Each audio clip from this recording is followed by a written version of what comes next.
Waqt laqa mal-kap tal-Partit Nazzjonalista Bernard Grech l-MHRA insistit li n-negozji spiċċaw jiddependu fuq impjegati li qed jaħdmu bit-cheap labor u dawn jistgħu ħallu impatt negattiv ferm fuq l-ekonomija tant li dan il-modell jista' jwassal għal kollass ekonomiku. Fir-rigward tas-settur turistiku l-MHRA qed ħeġġeġ lill-Gvern sabiex ikun aktar sostenibbli u innovattiv. Huma semmew il-problemi fis-sistema ta' drenaġġ u l-fatt li qed ikollna inċidenti aktar spissi fejn dan il-ħmieġ qed jispiċċa fil-bajjiet tagħna.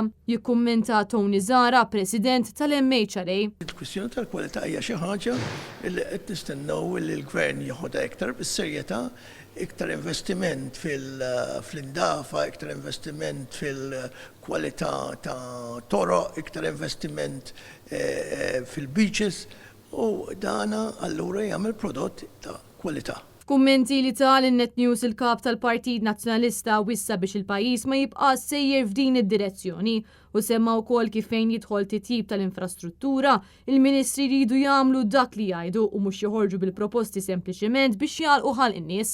Gost ninnota illi hemm ħafna illi inkomun bejn l-MHRA u bejn il-Partit Nazzjonalista, il-politika tagħna tibqa' tiġi żviluppata però żgur fejn naqblu nibqgħu nieħdu on board anka suġġerimenti l-istudju l-analiżi ta' dawn l-imsieħba soċjali fosthom l-MHRA illi bla dubju fis-setturi tagħhom għandhom idea tajba ta' dak illi għandu jitjieb u aħna on board biex intejbu. Fil-laqa għamet ukoll diskussjoni dwar l-Ermolta fejn MHRA tkellmet fuq l-importanza ta' pjan fit-tul ibbażat fuq is-sostenibilità u l-innovazzjoni.